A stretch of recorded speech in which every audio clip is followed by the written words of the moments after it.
Welcome to the program. It was a risk Shadow Treasurer Joe Hockey clearly figured was worth taking, but his bid to rein in the big banks took a dramatic turn today with the ANZ Bank Chief Mike Smith launching a scathing attack on the opposition's approach, one he said was out of step with the Liberal Party's history of economic reform. The comments coincided with the announcement of huge profits by the ANZ today, following on a similar result for NAB yesterday, and a decision by the Senate to inquire into bank fees and charges. It was a busy day in the Parliament with several private members' bills introduced under new parliamentary reforms. Political editor Heather Ewart reports from Canberra. Over here. Please. Can you get us all in? Right, here we go. Yeah, short ones down the front. The crossbenchers are flexing their muscles and keen to show it. But today's a good day. Today's a significant day. I know plenty of people here heard me bang on there for a while about how the local member is back, how the floor of the Parliament is back. Today was the first day of the new Parliament to introduce private members' bills under a deal negotiated by the independents. I hope so. I hope we're going to see more votes from private members in the House, and I hope it's going to be more than just 6 people standing here. And I hope that when, for example, when we have the debate on removing discrimination from same-sex marriage laws on the first Monday back, I hope that as well as Andrew and myself and whoever else wants to join us, that there's someone from the Labor Party and the Coalition who's prepared to step up. The way Parliament does business has been turned on its head by this unlikely gang, which will stick together, though not always vote together. In both the Senate and the House of Representatives today, there was a heady mix of private members' bills, motions and tactical manoeuvrings on issues that once wouldn't have seen the light of day. Take the introduction of the Greens bill to allow the Northern Territory and ACT governments to legalise euthanasia. There should not be a suppression of that debate amongst the 0.5 to 1 million people who live in the territories. Or in the House of Representatives, the passage of independent Andrew Wilkie's bill to protect journalists and whistleblowers from prosecution. I'm told by the old hands that it is very unusual for a private member's bill to make its way through the House of Representatives successfully, and it's probably unprecedented that it went through so quickly. It wasn't so straightforward for the Coalition, which had sought an inquiry on the building education revolution.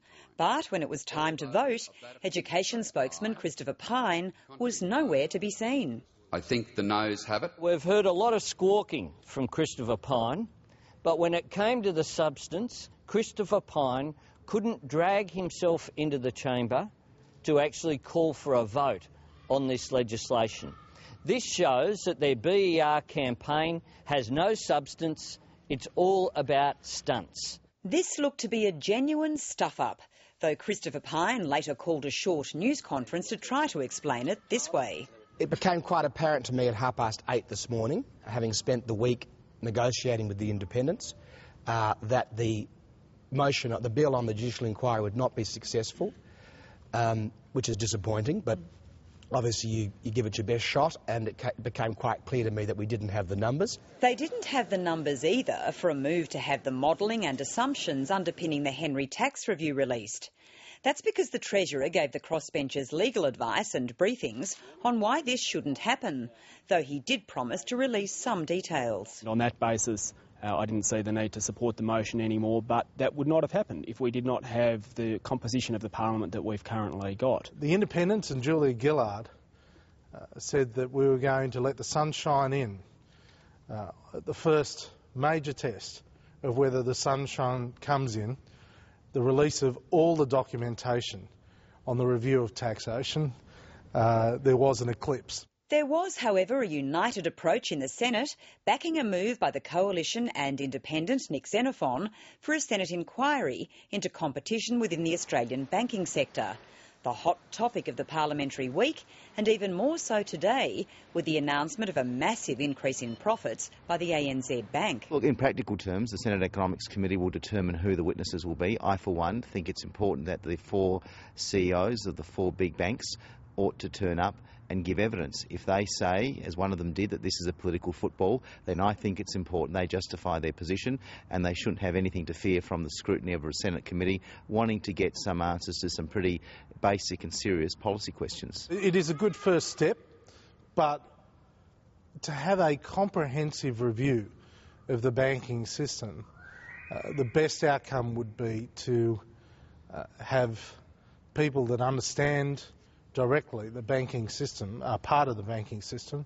Well, one who's part of the banking system gave Joe Hockey a giant whack today over his bid to rein in the big banks.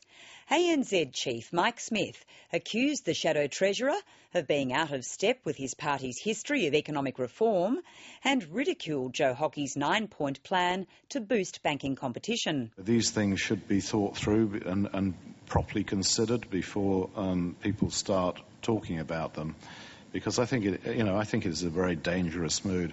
The other thing, of course, is it has the potential to frighten the investment community overseas. And there was more, in a scathing attack that went on and on at a news conference in Melbourne this afternoon. Peter Costello obviously was a very effective treasurer.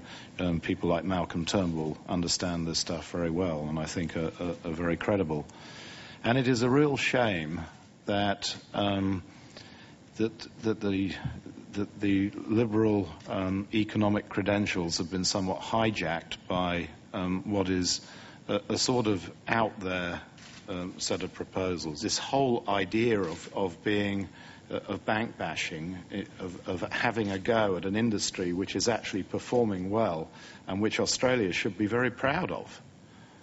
He seems to be on almost some sort of personal vendetta, and I don't really get it. Our personal satisfaction levels in the bank are 80%, which I suspect is somewhat higher than Mr Hockey's at right now. Many in the opposition were stunned by the strength of the attack, which prompted increased mutterings and uneasiness in party ranks about whether Joe Hockey's on the right track. Bank CEOs can shoot me, they can decry me, they can have a go at me. I don't mind, because we are standing up for consumers, we're standing up for small business, we're standing up for the people that are missing out on more competition in banking.